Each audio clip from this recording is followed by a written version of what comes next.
I try not to fidget as Mom slides the pot roast platter toward me, the familiar scent of rosemary and garlic momentarily masking the tension in the air. My simple charcoal pantsuit feels suddenly inadequate next to Camille's flowing maternity dress, with its delicate floral pattern that perfectly highlights her 7-month baby bump. "More potatoes, Adriana?" Mom asks, already scooping a generous portion onto my plate before I can answer. "Thanks," I mutter, catching Dad's approving nod from his throne at the head of the table. Camille's husband, Ethan, keeps his eyes fixed on his plate, methodically cutting his meat into perfect squares. He hasn't looked at me once since I arrived, which is strange, even for him. Something's off tonight. "So," Mom begins with a too casual tone that immediately sets off alarm bells. "Renee from accounting mentioned your team landed the Westbrook account." I freeze mid-bite. "How do you know Renee?" "Oh, she's in my garden club now. Such a lovely woman." Mom waves her hand dismissively. "She mentioned you received quite a substantial bonus, $18,000. We're so proud of you, honey." The pot roast turns to sawdust in my mouth. I never told them about my bonus. Never. That information was private. My small victory after 3 years of 60-hour work weeks, of missed vacations, and skipped lunch breaks. I start, but Dad cuts me off. "Perfect timing," he announces, setting down his fork with a clink that silences the table. "Adriana will be sponsoring Camille's baby shower." My fork freezes halfway to my mouth. Time seems to stop as the words hang in the air between us. I look from Dad's expectant face to Mom's pleased smile to Camille's expression, smug satisfaction barely concealed beneath a veneer of grateful surprise. "What?" The word comes out as a whisper. "It's so generous of you," Camille gushes, placing a hand on her rounded belly. "We've been so worried about giving this baby the welcome she deserves." I stare at my sister, my mind flashing back to a summer day 20 years ago, 8-year-old me, nose pressed against the window glass, watching as a dozen little girls in party dresses twirled through our backyard. Streamers hung from every tree, a professional clown made balloon animals, while a photographer captured every moment of Camille's 10th birthday extravaganza. 2 months later, on my birthday, Mom had ordered a small pepperoni pizza. "Finish your homework before we eat," Dad had insisted, barely looking up from his newspaper. No party, no friends, just a single candle stuck in a slice of pizza and a pair of sensible shoes as my gift. "We need to save," they'd explained when I asked why Camille got dance lessons while I stayed home, why Camille got braces while I learned to smile with my lips closed, why Camille got a car for graduation while I took the bus to my part-time job, saving every penny for the future they said I'd need to build for myself. "The Rosewood Ballroom has the most beautiful package," Dad continues, misinterpreting my silence as agreement. $10,000 covers everything. Catering, decorations, photographer, all the trimmings. All the trimmings. My fingers tighten around my fork. $10,000, nearly 2/3 of my bonus vanishing before I've even decided what to do with it. The money that represents hundreds of late nights, thousands of missed moments. "Look at these photos," Camille says, sliding her phone across the table. "Isn't it beautiful? We've already picked out the color scheme." I glance up from the phone to see Ethan shift uncomfortably in his chair. There's something in his expression, guilt, perhaps, that tells me he's not entirely comfortable with this ambush either. "I haven't agreed to anything," I say finally, my voice sounding distant even to my own ears. Mom laughs lightly. "Don't be silly, Adriana. Of course you'll do this for your sister. Family comes first." The drive home is a blur, my knuckles white against the steering wheel. Rain starts to fall, pattering against the windshield in rhythm with my racing thoughts. I park in front of my apartment building, small, but mine, bought with years of careful saving while my coworkers upgraded to luxury rentals. Inside, I kick off my shoes and sink onto my sofa, the one splurge I allowed myself when I moved in. The notification ping from my phone sounds like an accusation. With trembling fingers, I open Facebook to see Camille's post already gathering likes. So blessed to announce that my amazing sister Adriana is throwing us the baby shower of our dreams at the Rosewood Ballroom. Best Anne ever. Hashtag family love, hashtag baby shower. Comments flood in beneath it. Congratulations. How generous.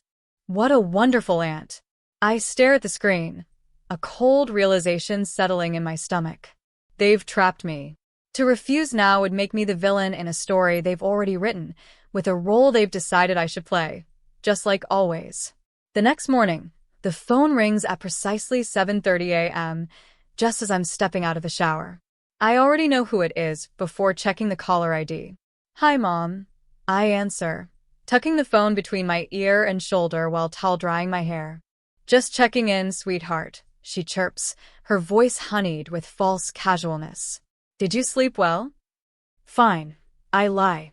My night was spent staring at the ceiling, calculating how many overtime hours that $10,000 represents, 416, to be exact, 52 8-hour days of my life. Good. I was thinking about the shower menu. The Rosewood offers both a brunch and afternoon tea option. She pauses, waiting for my enthusiasm. When none comes, she adds, Camille leans toward the tea sandwiches, but with her condition, she needs the protein from the brunch option. I say nothing, watching water droplets race down my bathroom mirror. Adriana, are you listening? I haven't agreed to this, Mom. Her laugh tinkles through the phone like breaking glass.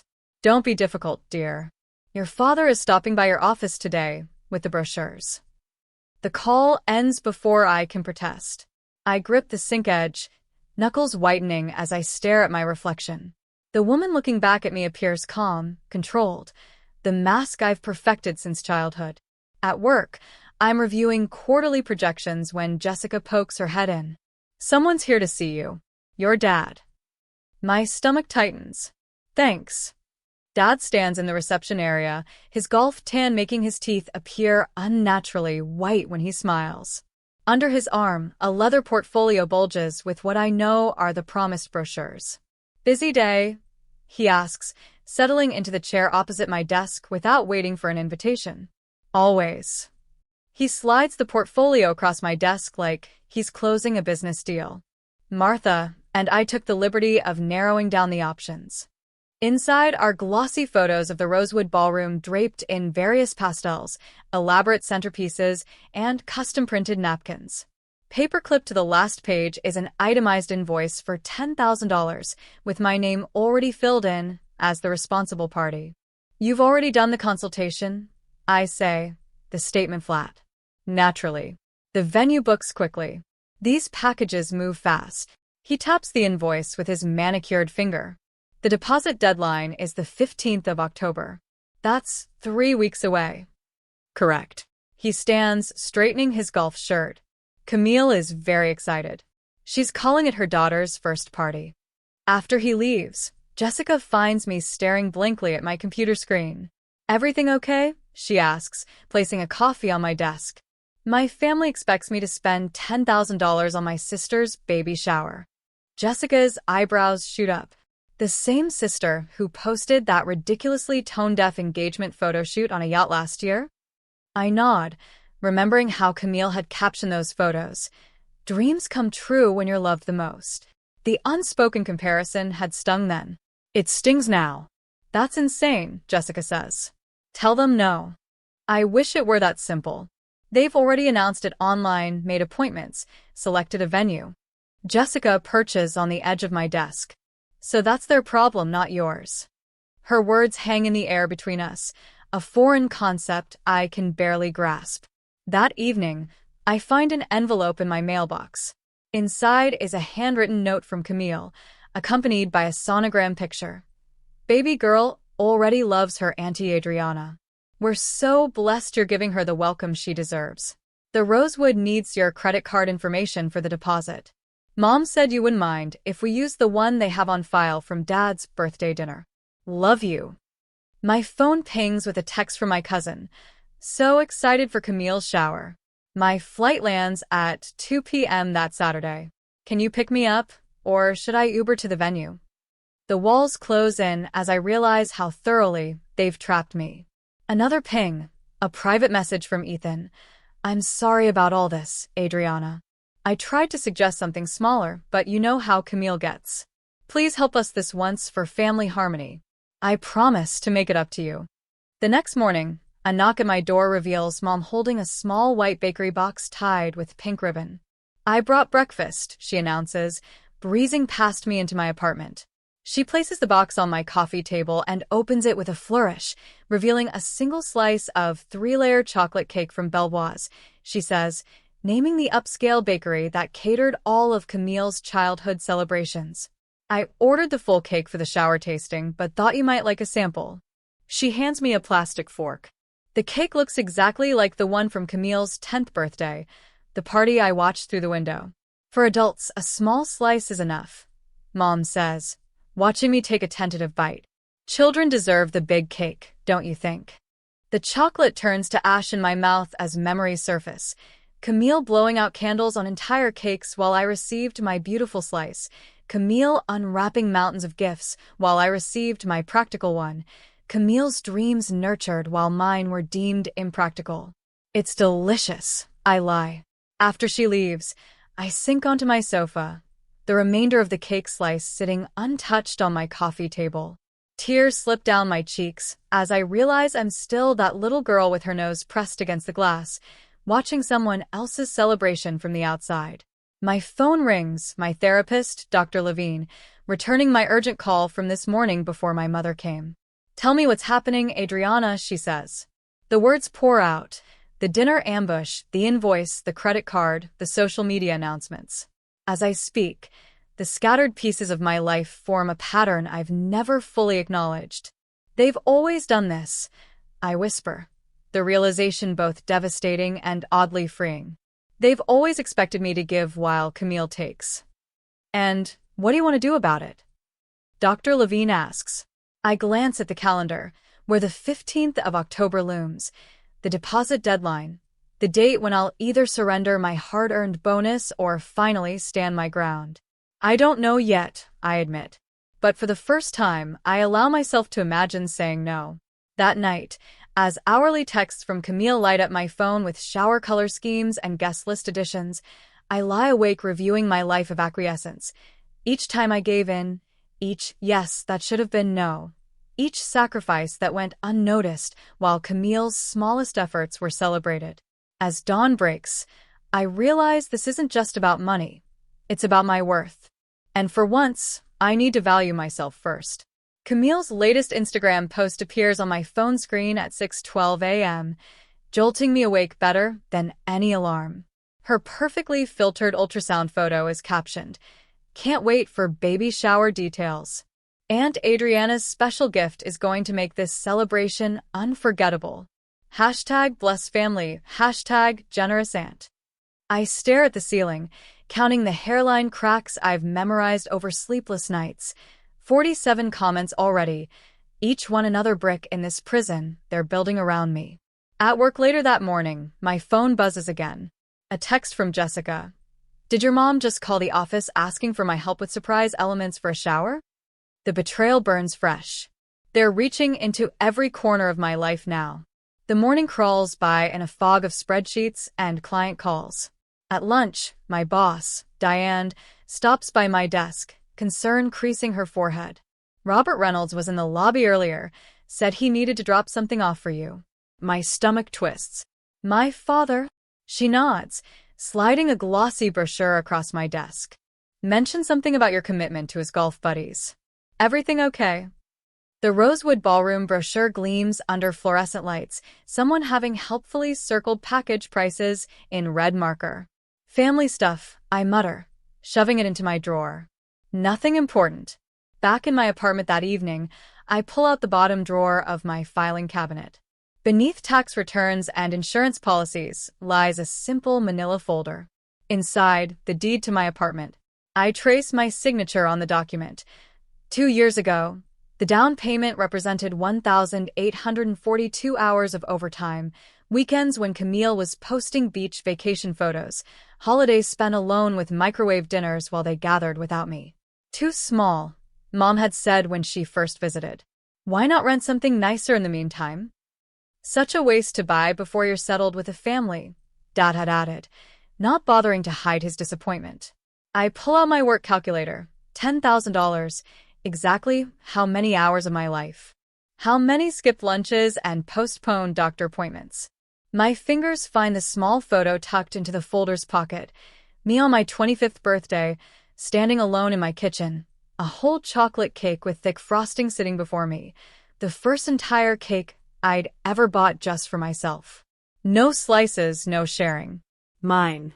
Mom had called that night. At your age, I was raising a family, not playing house alone.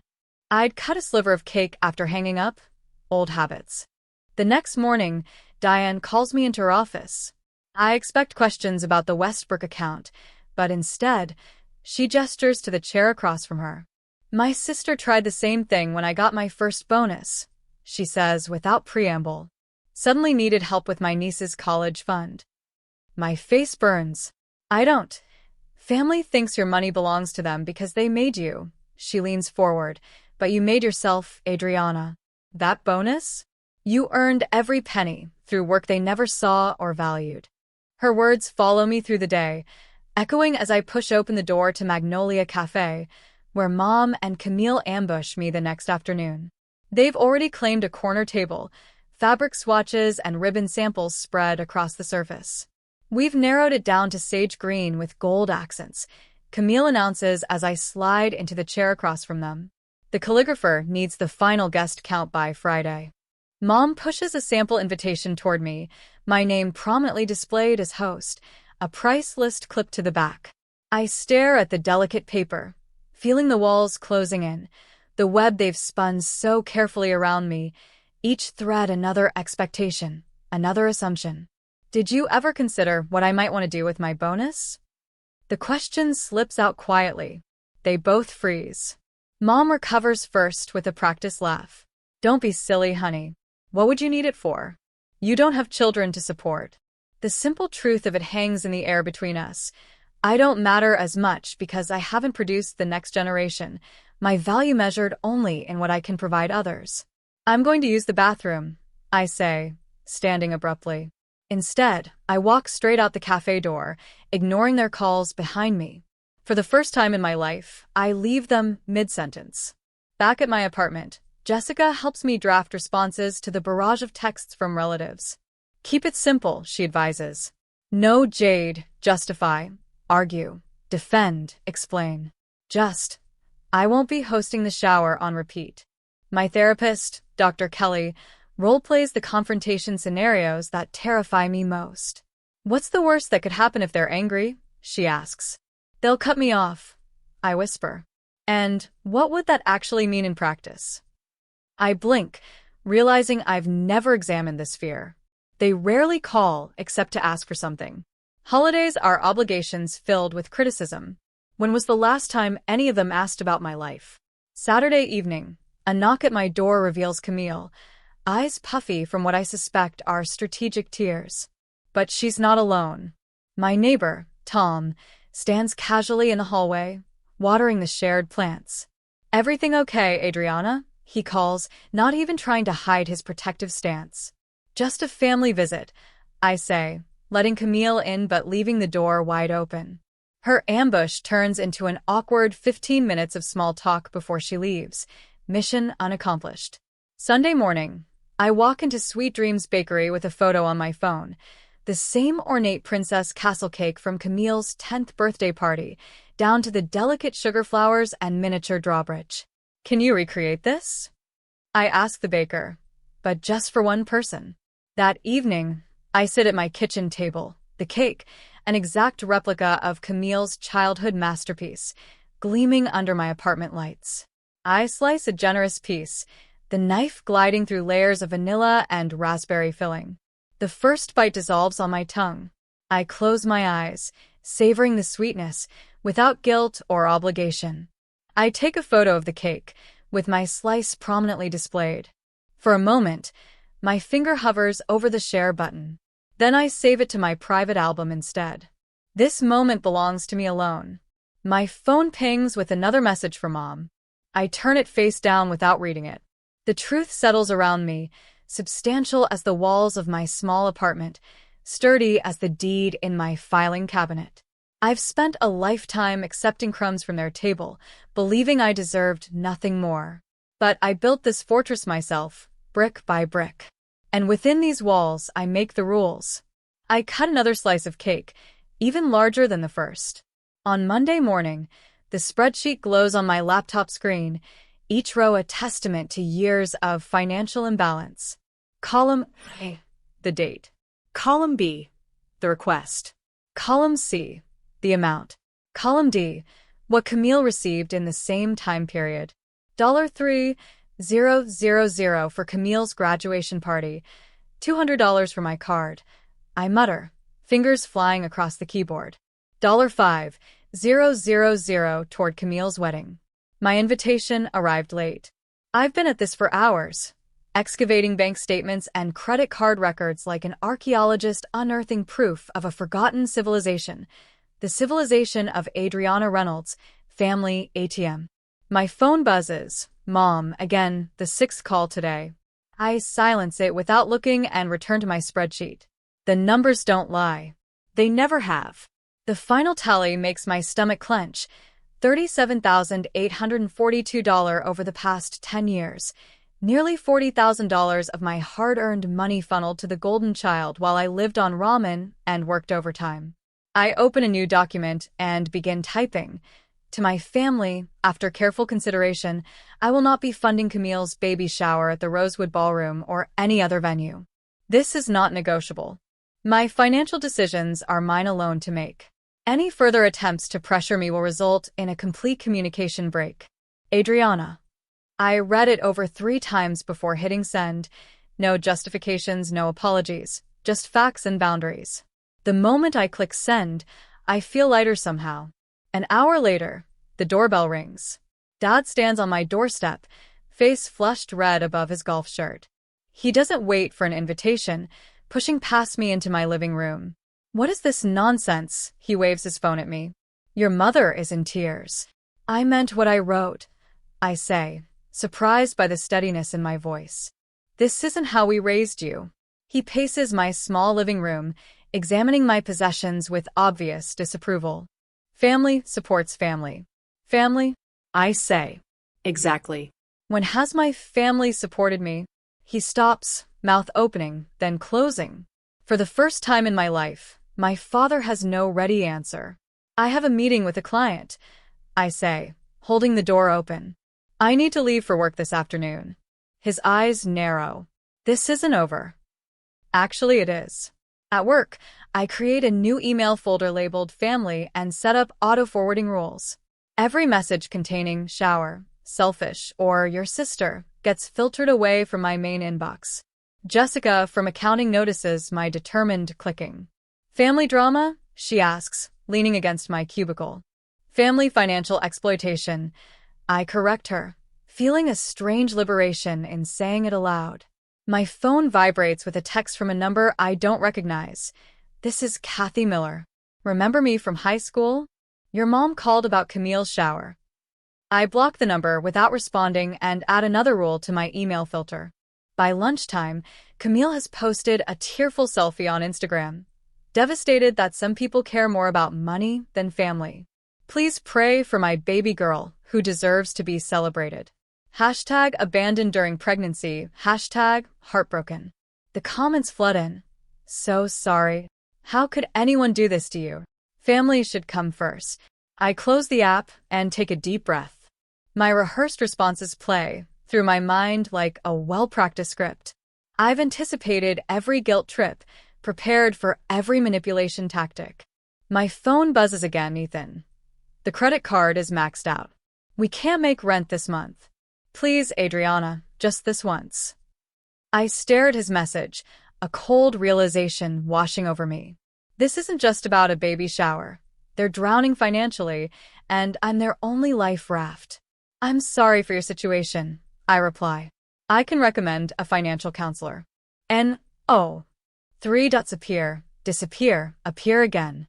Finally, Robert and Martha are coming to the Wild Sage Cafe tonight. They know you'll be there. Please don't make a scene. I almost laugh. They're worried about me making a scene. The Wild Sage is my ritual, My weekly indulgence, a quiet corner table, the cedar plank salmon, and an hour with a good book. I consider canceling, eating microwave ramen at home instead. No, I refuse to hide. They're waiting when I arrive after work. Mom, Dad, and Camille, huddled at a foretop near the windows. Camille's eyes are rimmed red, one hand resting protectively on her rounded belly. Mom waves frantically when she spots me. Adriana, over here, honey. Several diners turn to watch as I walk deliberately to my usual corner table and sit down. They exchange glances before migrating to my table like a small, determined army. Mom slides into the chair across from me.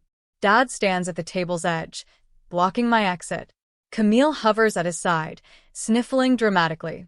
"You've always been jealous of me," Camille says, voice pitched to Carrie. "Even now, you can't stand that I'm starting a family while you're alone." An older couple at the next table looks over, clearly listening. "This isn't about jealousy," I say, keeping my voice level. "This is about $10,000. "It's just money," Mom hisses. "Family is forever." "I'm not paying $10,000 for a party I didn't plan," I say, the words coming out clearer and stronger than I expected. "Not now, not ever." Dad leans forward, voice dropping to a threatening rumble. "You ungrateful little," the waiter interrupts. "Is everything okay here?" "Family discussion," Dad says dismissively. "Miss Reynolds, would you like these people to leave your table?" the waiter asks me directly. 3 pairs of eyes bore into me, silently demanding compliance. "Yes," I say. "I would." Heads turn throughout the restaurant as my family gathers their things, Camille's theatrical sobbing echoing as they make their exit. I expect to feel guilt or shame. Instead, I feel lighter than I have in years. "Your usual?" the waiter asks. "Yes, please." As he walks away, I notice several subtle nods from nearby diners. An elderly woman raises her water glass in a silent toast. My phone buzzes with a text from Ethan. "I understand your position better than you know." I take a deep breath and do something I've never done before. I block my family's numbers one by one. Mom, Dad, Camille. For the first time in 29 years, the only voice I need to listen to is my own, and it sounds remarkably like freedom. A week passes by in different attempts for me to give in, but I refuse. I've completed a portfolio of evidence of what I've contributed to this family through the years, and also found the co-signing agreement for Camille's loan. But all of that ends today. On Saturday afternoon, I walk into my parents' living room, carrying a leather portfolio that weighs like armor against my chest. The text message about Camille's emergency hospitalization due to stress brought me here despite my better judgment. But as I take in the scene, Camille lounging on the sofa, scrolling through her phone, looking remarkably healthy for someone supposedly in medical distress, the last thread of my guilt snaps clean. "Where have you been?" Mom rushes toward me, her voice pitched with practiced concern. "We've been worried sick." Dad stands by the fireplace, arms crossed, his silver hair catching the afternoon light. "Sit down, Adriana. We need to talk about what's happening with this family." I remain standing. "Yes, we do." Ethan shifts uncomfortably in the armchair, eyes darting between me and Camille. The room smells of Mom's cinnamon potpourri, the scent she brings out when trying to create an atmosphere of holiday warmth, regardless of season, a manipulation tactic I recognize from childhood. Camille has been under tremendous stress, Mom begins, perching beside my sister and patting her hand. "The doctor said she needs to avoid all upset for the baby's sake." "Interesting," I say, placing my portfolio on the coffee table. "Because I called the hospital before coming over. They have no record of admitting Camille yesterday or today." The room freezes. Dad's mouth opens, then closes. "It was the emergency room," Camille amends quickly. "They don't keep records the same way." "They do, actually." I unzip the portfolio. "But that's not why I'm here." Mom leans forward, eyes narrowing on the folder. "What's all this?" "The truth." I pull out a spreadsheet and place it on the table. This is a record of every financial favor I've done for this family over the past 8 years, totaling $47,328. Dad steps forward now. Wait just a minute. No, Dad, you wait. My voice doesn't shake like it used to. Camille's transmission repair, Mom's dental work that insurance supposedly didn't cover, the roof repairs on this house after you claimed your retirement account was frozen. I lay down bank statements beside the spreadsheet. I've highlighted each withdrawal, and beside them, I've noted where that money actually went. Mom's face pales as I continue. The money for the roof? 3 days later, Camille posted photos of her new bedroom furniture. The dental emergency? That was the same weekend you and Dad took that Alaskan cruise. You've been spying on us. Camille sits up, hand protectively over her belly. No, I've been paying attention. I pull out another document. This is the loan application I found in your trash last month, Camille, where you listed me as your co-signer without my knowledge. Ethan's head snaps toward his wife. You did what? She's my sister, Camille hisses. That's what family does. And this, I continue, laying down printouts of Camille's social media posts, is your baby shower announcement from 2 weeks ago, before anyone bothered to ask if I was willing to pay for it. I look directly at my father, whose authority seems to be shrinking with each document I present.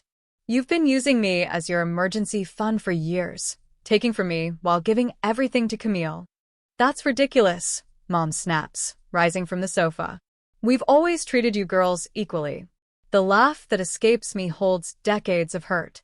Really? I slide across childhood photos. Camille surrounded by friends and presents at her elaborate parties, contrasted with images of me alone at the kitchen table with a single candle and a cupcake. That was different, Dad says, his voice losing its edge. We were struggling financially then. Then explain this. Another document lands on the growing pile, my college fund that mysteriously became Camille's wedding fund, the inheritance from Grandma that went entirely to Camille's down payment while I got a coffee maker. You ungrateful little, Mom begins, but Ethan interrupts. Martha, stop. His voice is quiet but firm. She's right. The silence that follows feels like thunder. I've built my life without your help. I continue, my voice steady despite the trembling in my chest. I've worked 60-hour weeks while Camille calls in family emergencies every time she overspends. I've sacrificed vacations and relationships because I was taught my needs always come last. Dad sinks into his chair, the patriarchal posture collapsing. Not anymore. I stand taller, feeling decades of invisible weight lifting from my shoulders. I'm not your emergency fund. I'm not your second-choice daughter. How dare you speak to us this way? Mom's voice rises sharply. After everything we've done for you. What exactly have you done for me, Mom? Name one thing that didn't ultimately benefit Camille. Her mouth opens, closes, opens again, but nothing comes out. And that's what I thought. I close my portfolio. Here are my terms for any future relationship: respect, equality, and family therapy. No more financial requests, no more manipulation, no more lies. Or what? Camille challenges, her mask of vulnerability completely gone now. Or nothing. There will simply be no more me in your lives. I reach into my pocket and place my spare key to their house on top of the pile of evidence. The small metallic sound it makes hitting the table punctuates 29 years of inequality. The baby shower is canceled, I say. Or rather, I'm not paying for it. What you do with your own money is your business. Ethan catches my eye as I turn to leave, giving me a slight nod that carries unexpected respect. Adriana, don't you walk out that door, Dad warns, finding his voice again. I pause at the threshold, turn back one last time. I already have, years ago. You just never noticed. As I close the door behind me, I hear Mom's angry sob and Camille's indignant protests. But louder than all of that is the sound of my own heartbeat, strong and steady, finally beating for myself. 6 months later, I hang the last framed photo on my living room wall and step back to admire it. Not a family portrait, those remain in storage, but a picture of me standing proudly in front of my new apartment building. Jessica took it 3 months ago on moving day, capturing the moment when I finally allowed myself to upgrade from my starter home to this spacious two-bedroom with a terrace I'd secretly coveted for years. Perfect spot. Tom calls from the kitchen, where he's arranging appetizers for my housewarming. The spring sunshine streams through windows twice the size of my old place. "You think?" I ask, tilting my head to study the arrangement. "Absolutely. It's the first thing people will see when they walk in." He brings over a glass of wine. "To new beginnings."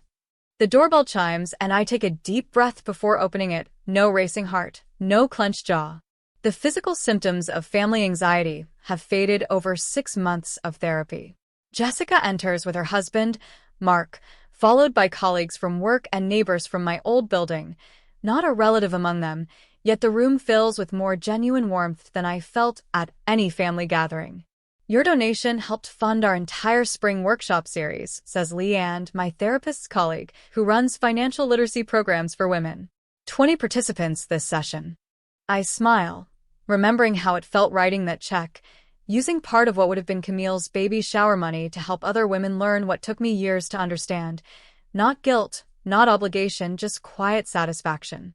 Later, as conversation flows around my dining table, the one I bought myself without agonizing over the cost, Mark raises his glass to Adriana's first home-cooked birthday dinner with friends. "It's not my birthday for months." I laugh. "Practice run." Jessica winks. "Since you mentioned your birthdays were always understated." The familiar ache rises, but doesn't overwhelm me. Dr. Levine calls this progress, feeling the hurt without drowning in it. After dinner, I slice into a decadent chocolate cake from Magnolia Bakery, not the carefully rationed slivers of my childhood, but generous wedges that cause everyone to groan appreciatively. When I cut my own piece, the same size as everyone else's, the simple equality feels revolutionary. My phone buzzes with a text, "Ethan. Camille started financial counseling. Baby girl arrived last night. Both doing well." I type back, "Congratulations," feeling the complicated tangle of emotions without needing to untangle them immediately. Next week's therapy session will help with that. Mom's Christmas card sits on my counter, just a photo this year, no guilt-laden message about family obligations. Dad hasn't spoken to me since I walked out 6 months ago. Some wounds need more time than others. The gathering winds down past midnight. I hug each guest goodbye, savoring the simple pleasure of chosen connections. After everyone leaves, I wander through my new home, fingertips trailing along walls painted in colors I selected. The second bedroom serves as both home office and the headquarters for the investment club I started with coworkers. A leather-bound journal sits open on the desk, documenting my journey. Not for anyone else's approval, but for my future self. In the kitchen, I cut another slice of cake, just because I want it. The gesture, once rebellious, now feels like breathing, natural and necessary. I return to the living room and touch the frame holding my photo, not the one my parents wanted me to be, but the woman I chose to become. Some people will only value you when you value yourself first.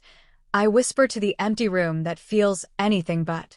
If this story resonates with you, let me know in the comments where you're watching from. And don't forget to subscribe to Warth Stories for more real stories about real people standing up for themselves. Smash that button, you wise old rebels, and stay tuned for the next one.